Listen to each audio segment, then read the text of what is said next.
Hello friends, welcome to Bus Tutorials. It is a platform to educate yourself. तो दोस्तों, जैसे कि आप सभी जानते हैं कि पिछली वीडियो में हमने बात की थी क्लास 10th के सोशल स्टडी सब्जेक्ट के हिस्ट्री पार्ट की। इसमें हम पढ़ रहे थे उसका फर्स्ट चैप्टर जिसका नाम है the rise of nationalism in Europe. इसके हम आज पार्ट थर्ड और फोर्थ को पढ़ने वाले हैं।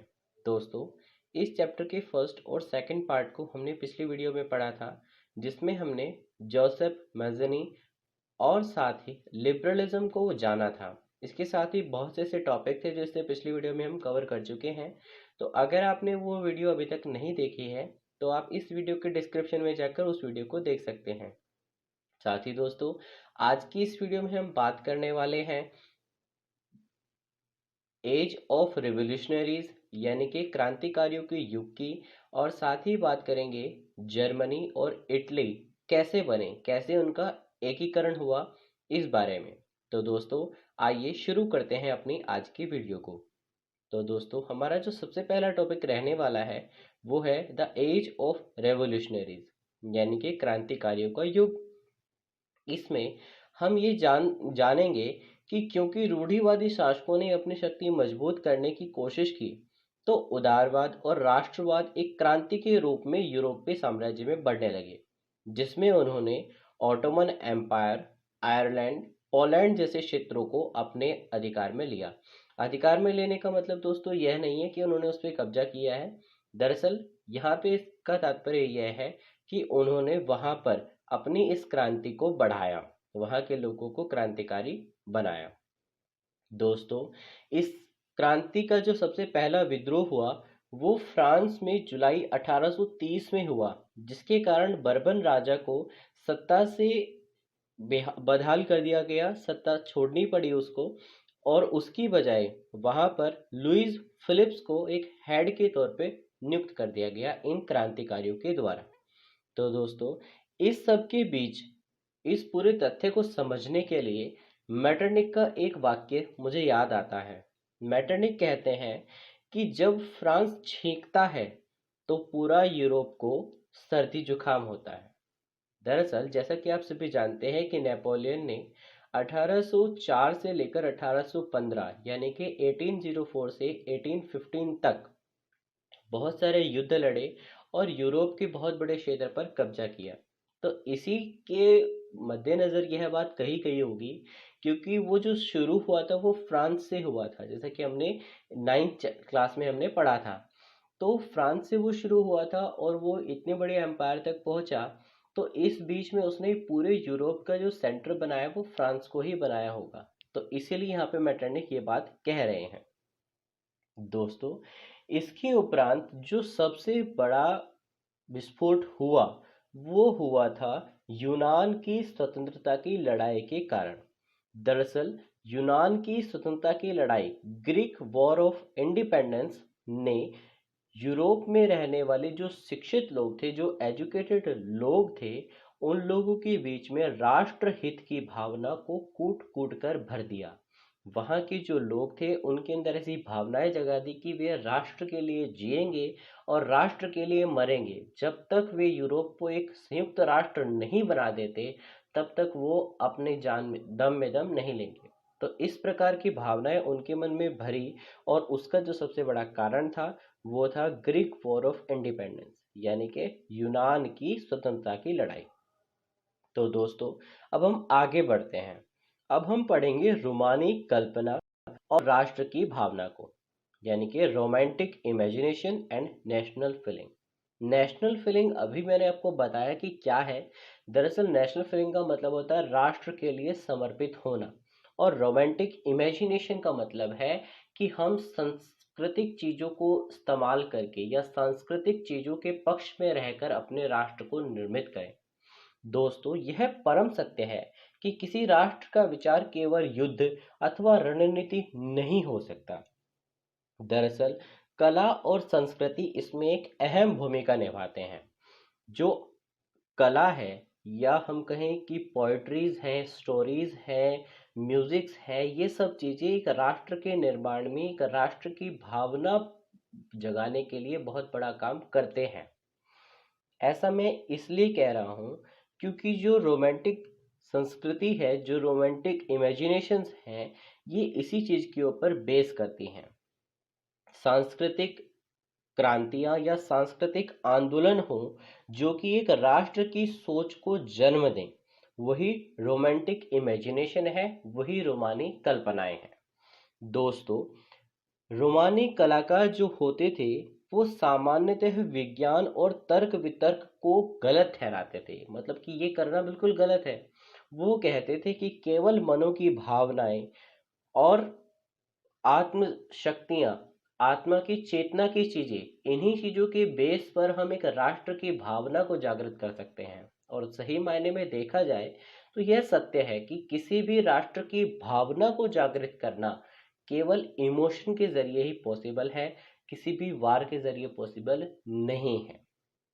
तो दोस्तों, इसका एक बहुत अच्छा एग्जाम्पल कारोल कुरपिंस्की है, जिन्होंने अपने राष्ट्रीय आंदोलन को कला नृत्य के प्रतीकों से प्रदर्शित किया। दरअसल इन्होंने जब लड़ाई लड़ी अपने राष्ट्र के लिए तो अपने फोक डांस के लिए ही अपने पूरी लड़ाई को रखा। मतलब कहने का यह है कि इन्होंने अपनी संस्कृति को नहीं छोड़ा, अपनी संस्कृति पर बल दिया। इसी से इनकी जो इमेजिनेशंस थी, इनके जो नेशनल फीलिंग्स थी, वो बहुत भारी मात्रा में उभर कर सामने आई। और उसके साथ ही इसका एक और एग्जाम्पल है कि बहुत सारे कोलिनबर्ग यानी कि सेलर्जी जो जो लोग थे वो पोलैंड में लैंग्वेज को ही अपने हथियार की तरीके से, अपने वेपन की तरीके से इस्तेमाल करते थे। मतलब कि किसी भी राष्ट्र में या किसी भी क्षेत्र में अगर उस क्षेत्र की भाषा बोलने वाला कोई लोग आता है तो लोग उसके साथ अटैच हो जाते हैं। तो वो इसी तरीके से लोगों को अपने साथ अटैच करते थे और एक हथियार के तरीके से उसका इस्तेमाल करते थे। तो दोस्तों, अब तक हमने जाना कि रोमानी कल्पनाएं क्या होती हैं और राष्ट्र की भावनाएं क्या होती हैं। लेकिन दोस्तों, अब हम आगे बढ़ने वाले हैं। दरअसल अब जो टॉपिक आने वाला है वो है लोगों के परेशान होने का, मतलब कि भूख से लोगों का पीड़ित होना और किस तरह की कठिनाइयों को वो लोग वहन करते थे, झेलते थे, उन सभी के बारे में हम विचार करने वाले हैं। दरअसल यूनान के लिए जो सबसे बड़ा हार्डशिप बढ़ यानी कि कठिनाई वाला समय रहा वो रहा 1830s के डेक्स, यानी कि 1830 के दशक।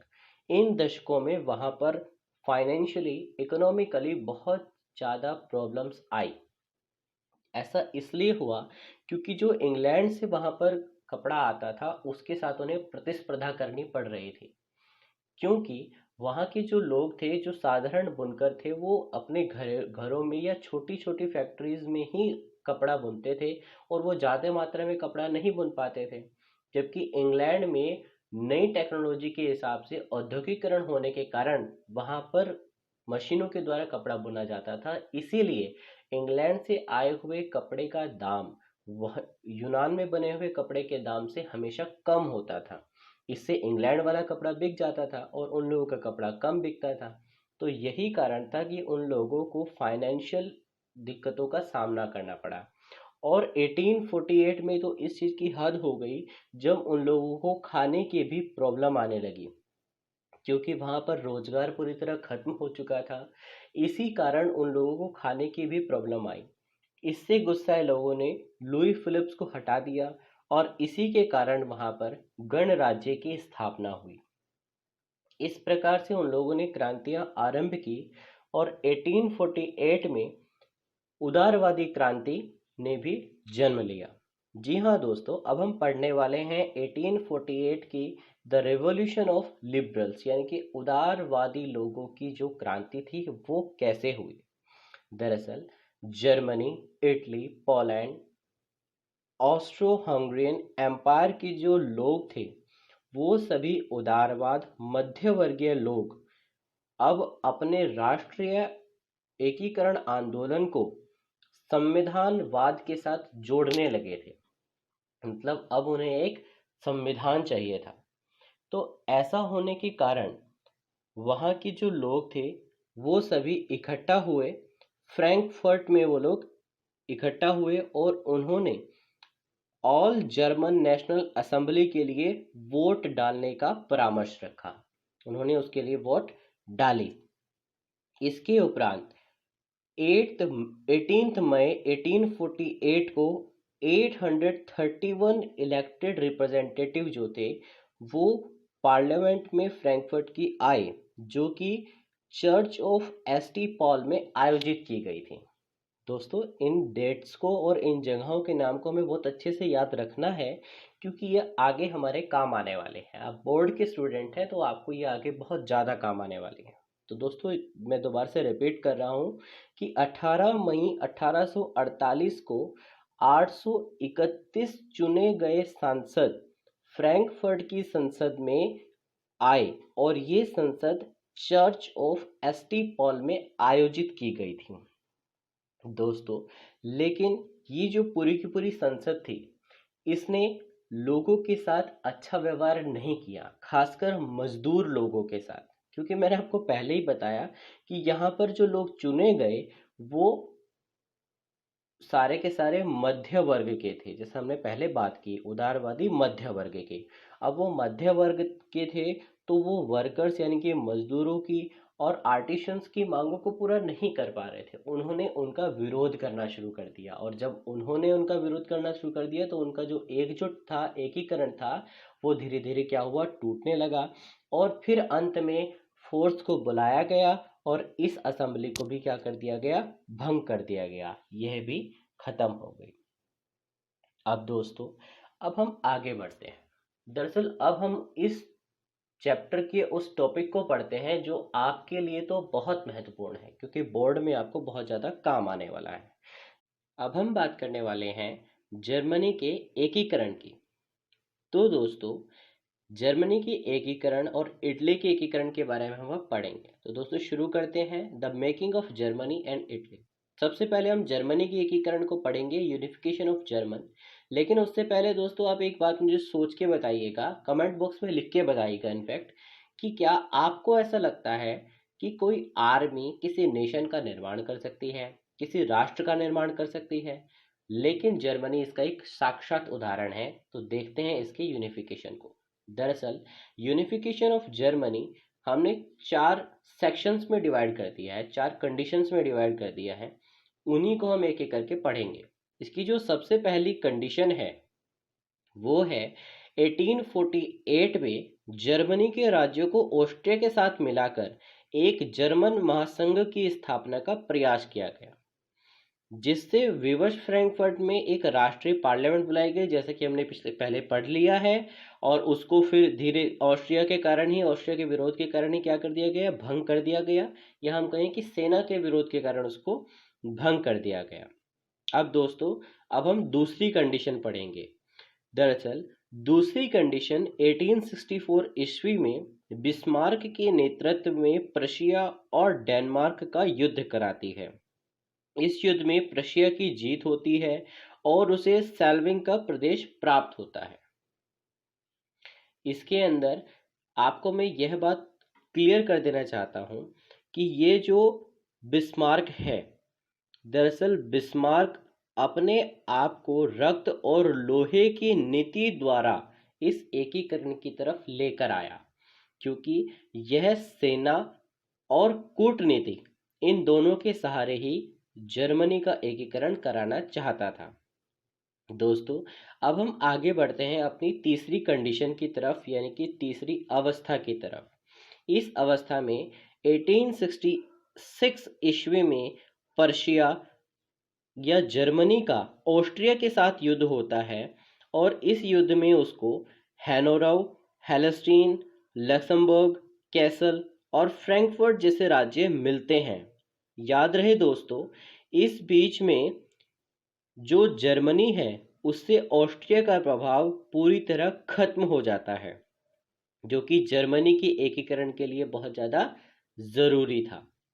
दोस्तों, अब हम आगे बढ़ते हैं अपनी चौथी कंडीशन की तरफ, जो जर्मनी के एकीकरण को समझने के लिए संपूर्णतः ज़रूरी है। ऐसा मैं इसलिए कह रहा हूँ क्योंकि अब मैं बात करने वाला हूँ द लास्ट वन, 1870 ईस्वी में फ्रांस के साथ जर्मनी का जो भयंकर युद्ध हुआ, उसमें फ्रांस को पराजय का सामना करना पड़ा।